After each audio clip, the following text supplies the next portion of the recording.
Hello, welcome to our premiere episode of The Style Maiden. My name is Jean Decay. We've done a couple of episodes already of some fashion heavy lore on Elden Ring, so you can check out my What is Ronnie Wearing and the Lacarian style videos if you want on the Mix Files. You can also, if you love a little bit of lore, go check out Ben's video on the Golden Envoy horn being the Shlami. Um, I don't know how to actually say it, so apologies if I said it wrong.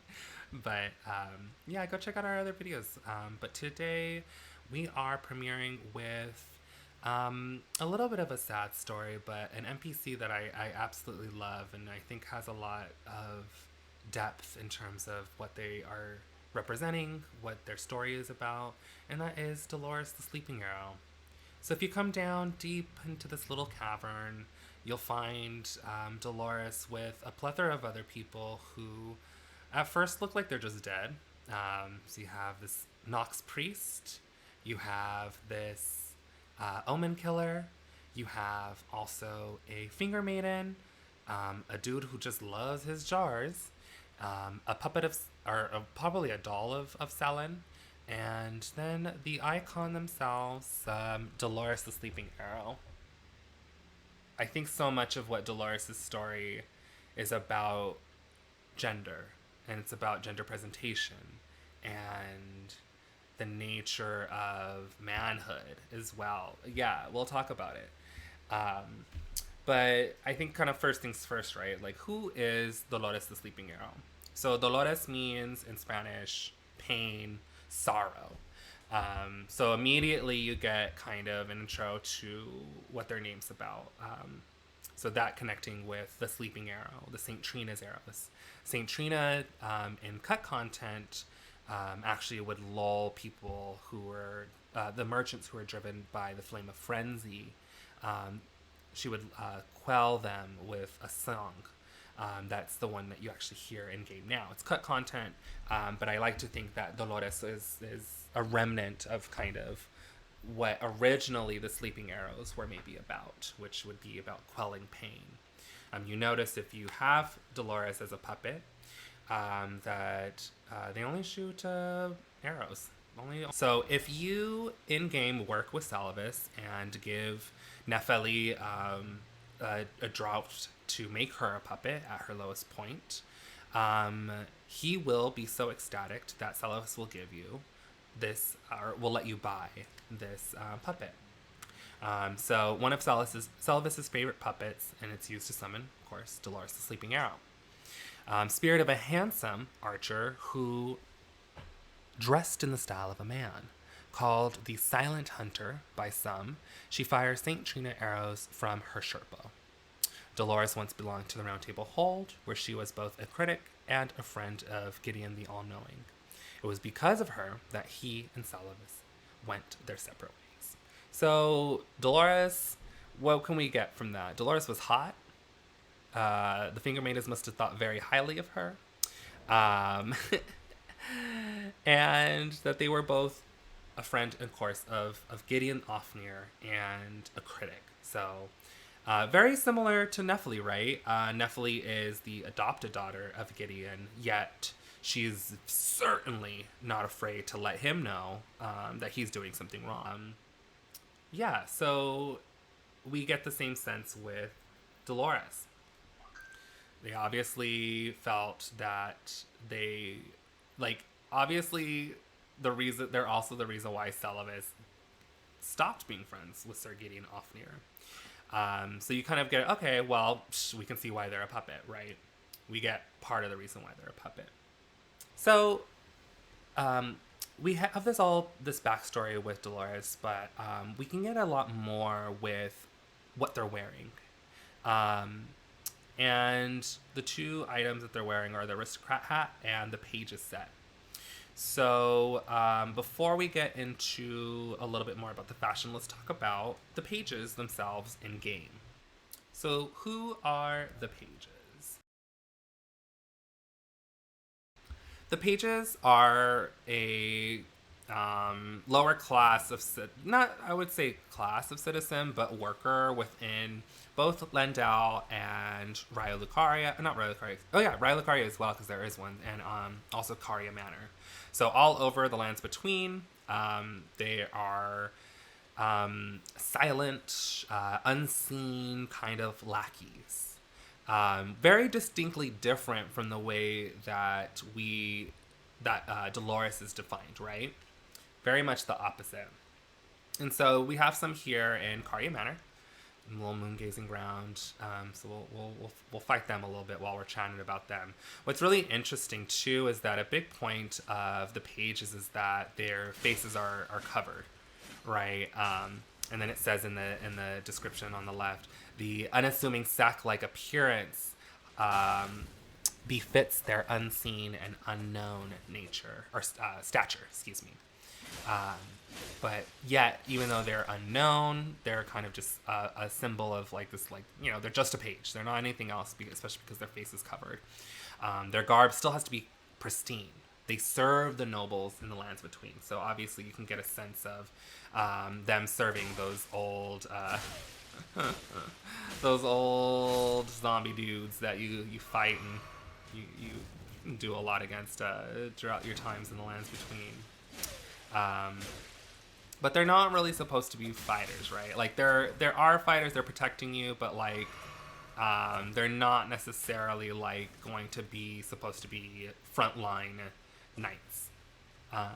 So they have a very specific purpose.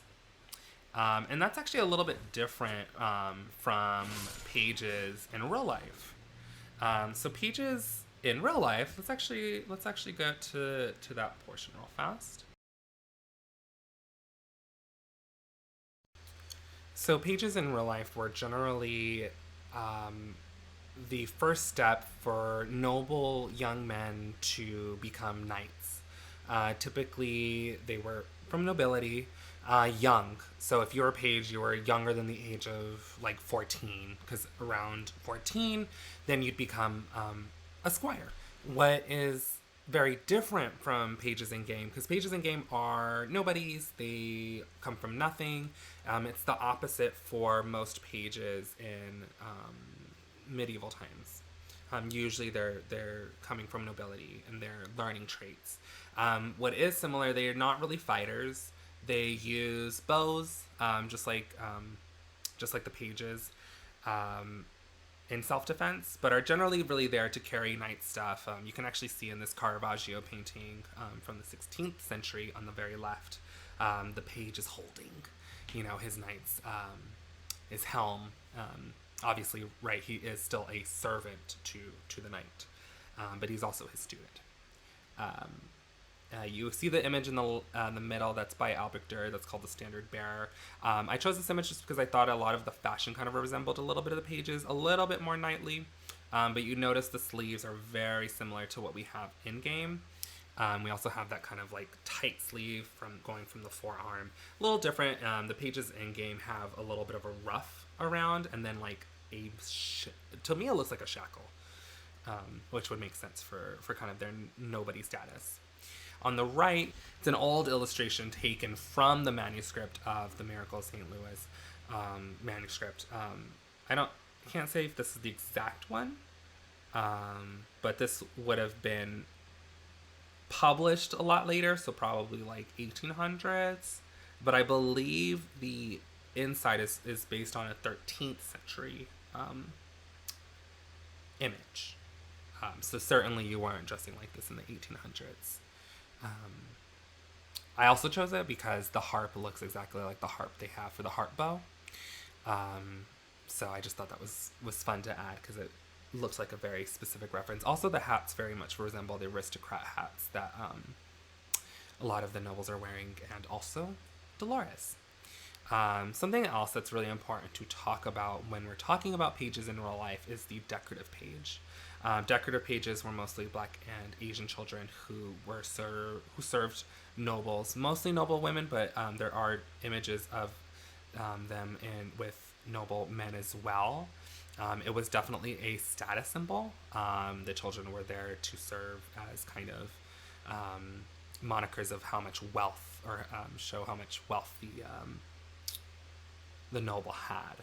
I think there's a little bit of a mirroring within the pages in game and decorative pages, rather necessarily than always it being like the pages that we kind of know more about, the squire, the page that's going into the knights. But we also get in beyond just that, and this is important to talk about because I think it's relevant to the in game, but also relevant to just knowing about the different histories. But what's also very interesting is that pages themselves also really speak to a lot of a young boy's journey to manhood. And I think there's a lot of that within Dolores' story. So that if we go into what they're wearing, we can talk about also, like, okay, well, in game, this is how the pages are. In real life, this is how pages are. But what does this kind of relate to Dolores and what Dolores is wearing? So what are they wearing as it relates to in game? You can see on the right, I left an image of their puppet, and they're in puppet form. And then when you call on them, they're wearing the page's garb, the top, and then they're wearing the page's bottoms on the bottom. I actually don't have that pant set, but I'm too lazy to grind for it. So what's really interesting about Dolores' outfit is that they are not wearing the page's hat. They have the aristocrat's hat. Oops. They have the aristocrat hat. And what does the aristocrat hat say? Or who owns the aristocrat hats? Nobles. Traveling nobles. So let's read the whole thing together, everybody. Oops. Leather hat decorated with a withered feather. Travel attire worn by nobles in the capital, and the belonging of a family which claims a knight as an ancestor. Abandoning their birthplace after the shattering, these undead wanderers are the pitiful product of unending life. I love that so much. I think that's so perfect for Dolores' story. So even though the Pages set does not talk about the connection of knights and pages, Dolores' hat together with the Page's garb speaks to that past. So we kind of get, a little, we can kind of guess that Dolores was a noble at some point, came from a noble family, had knights as ancestors. We can't speak to the timing. We can't speak to who exactly they were, but we can get the sense that, Dolores was coming from money at some point. But them wearing the page's garb, they use the red branch bow, as you can see right there. So if we go so it took me a while to double check, but as you can see and compare, they are 100% using the red branch bow, short bow. And who drops the red branch short bow? The pages. So it's very interesting. They definitely are coming from nobility, but I'm wondering if they maybe went into hiding and became a page. Maybe they were really inspired by the pages, or maybe they just really liked the fashion and they just stole it and they're like, all right. That's always a possibility too. The possibility that they just straight up stole both of these things, found them like we found and they called it a day. But again, it's interesting. They're called the Silent Arrow, right? They are a handsome archer. They're well beloved. These are everything. It sounds so contradicting to what the pages are in game. So you get this sense of, okay, there's something different about them. There's a reason why the developers gave them these two pieces of clothing. There's a reason why they use St. Trina's arrows. And before we get into all of that, let's go into what the kind of actual fashion terminology for some of what they're wearing. So let's talk about the in real life inspirations for the fashion. So if you look at the page's garb, you'll see, kind of some like interesting stuff. You'll see like a little bit of a ruff. You'll see these shackles. You'll see a little whistle that they have. But primarily, what kind of interested me a lot was the two-piece that they're wearing. So the outer layer with this kind of like longer in the back, almost like a beetle shape kind of. That you can see on the right, it's called a jerkin. So this would have been sleeveless. This is a sleeveless piece. At first, I thought it was one piece, but I was like, oh no.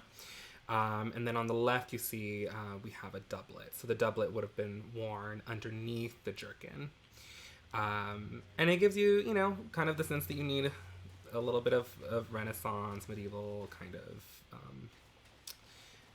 inspiration. You get that kind of mood for sure. It's definitely capturing a lot of the same energy as the rest of the fashions in game, especially the lackeys, especially kind of the people that are servants.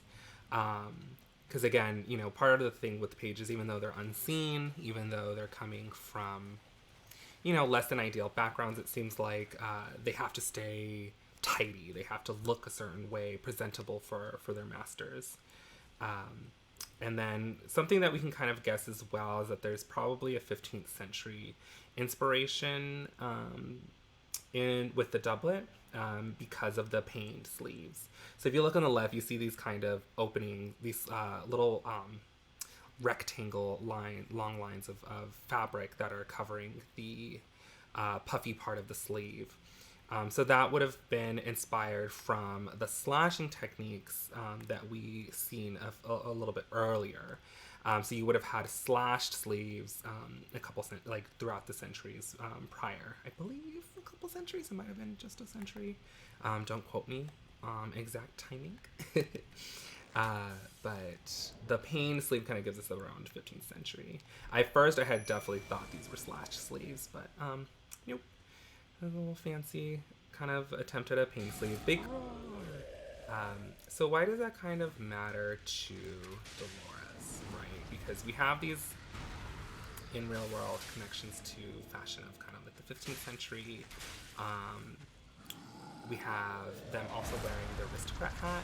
Now, the aristocrat hat, at first I thought it was a tricorn, but tricorn, from at least my perspective, are generally a little bit more have like more pointed edges, not like exactly pointed, but there's more of a swoop, I guess you could say. Whereas this hat's pretty round all around. So I'm not exactly sure if it. I don't think it's a tricorn. But I couldn't find an exact hat that I felt comfortable kind of being like, no, this is for sure this style of hat. But again, it really is just kind of serving that same visual motif as the doublet and the jerkin. So it's really meant to kind of just keep you in the world, set up a world style language. So even though we may not know, or at least I don't, the exact origins of the aristocrat hat in terms of real life inspiration, it still keeps to the style of the fashion that is from the page's garb as well. And so when you add those two together, you kind of create a really interesting theme, especially under Dolores. And so let's talk about that.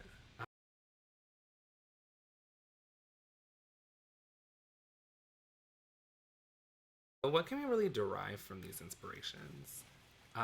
What can we talk about when we look overall at the historical influences and the in-game influences on Dolores and what they're wearing, and how does it connect to what happens to them and the lore that we do get explicitly about them.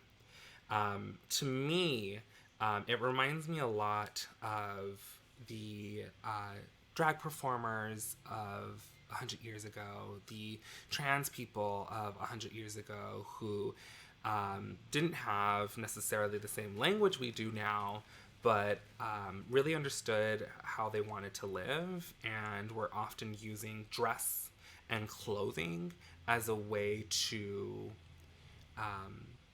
combat the binary or the gender expectations of their time period. So one of the things that I've read, so I do a drag history presentation in my personal life and professionally, because I've been doing drag for so many years. So a lot of people don't know that drag has a 150-year-old history. A part of that, and a part of that is uncovering drag artists who may not have been visible in the past. And part of the reason why they're not visible is because people don't write about them, right? People want to keep kind of things that maybe they view as a shame hidden. So when it comes to people in history dressing outside the expected dress of their times, they're often marginalized. We get a lot of laws dealing with, and this is a little bit of a, it can be a little triggering word for some, and it's definitely an outdated term, but I use it because it is pertinent to talk about the laws that I'm about to. And they're cross-dressing laws. That's what they were called, right? So if you were, quote-unquote, dressing outside of your gender, which, you know, kind of sounds like some laws that are happening right now, then you would be arrested. You could be arrested for, you know, they could make claims that, okay, well, you were doing something just untimely. What is interesting with Dolores is that they remind me a lot of those people. They remind me a lot of William Dorsey Swann. We know about William Dorsey Swann, the first American drag queen, the first drag queen, because of her arrest records. But Dolores also, to me, has a little bit of that. We know about Dolores because of what horrible thing happened to them, because they turned into a puppet. There's no other sign of Dolores other than the explanation we get through their spirit ashes. There's no record, or Gideon never talks about Dolores in his talk. Celovus never brings up Dolores, even when you get the opportunity to buy them. And to me, that's all done by design. Fundamentally, to me, this game is about exploring the way that humanity in real life has changed, shaped, distorted history. Whitewashed, erased, you know, all that jazz. And we see that in so many of the item descriptions. We see that in the way that Golden Order fundamentalism looks at omens and misbegotten and anybody tied to the crucible. We see that also in the way that Dee and his brother are ostracized until they go into the Golden Order fundamentalism. We see that how the Golden Order fundamentalism deals with those who live in death. But pertinently to what we're talking about with Dolores, we also see a lot of gender expectations. We see a lot of gender roles within the lines between. And what are some of the ways that we see that? Let's look at them. So I think the biggest one is the finger maiden, right? So I even within the dress, right, that's very feminine. Typically, the more feminine people in this game often have to deal with a lot of sacrifice and a lot of sacrificing their own selves, their own agency. And we also know, on the flip side, that men are expected to be warriors, right? Or at least there is sometimes an expectation for men to be warriors, but they can't definitely be, if they're part of the Round Table Hold, they can't be finger maidens. Now, what the heck am I talking about, right? Let's go to the key items. Let's go look at one of my favorite lore bits in this whole game. Let's see. So, a record of crafting techniques led by a man who, unable to become a finger maiden, So, a record of crafting techniques left by a man who, unable to become a finger maiden, instead became a missionary and went forth to spread holy teachings. And that's such a juicy bit to me, because it expresses a lot of what the roles are expected of the people in the lands between based on what they see you as. And we know that the lands between bases a lot of its worth, especially now in America's age, through the visual. So it is a point that Dolores gets called a handsome archer, the silent hunter. It's important to their story.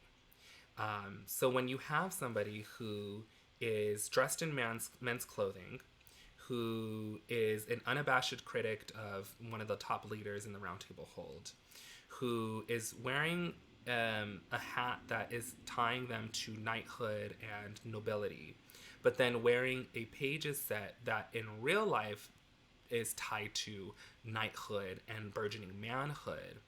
And then you top that with the St. Trina arrows.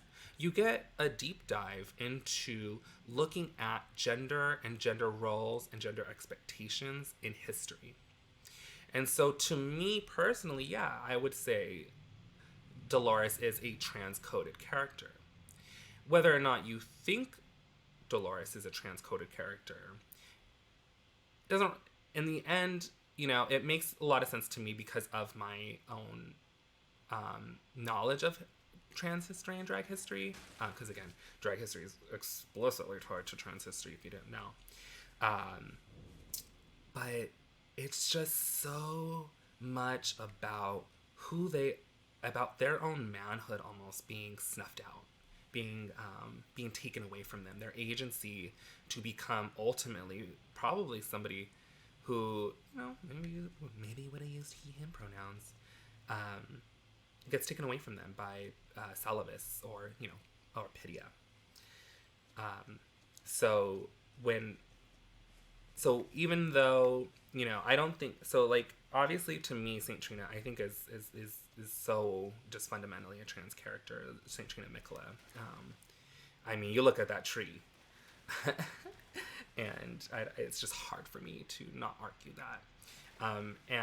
But for Dolores, whether or not they are, the intention was to make them a trans-coded character, we get a lot of substance and depth within their character when we look at the way trans people have been viewed historically and compare it to their life and game, right?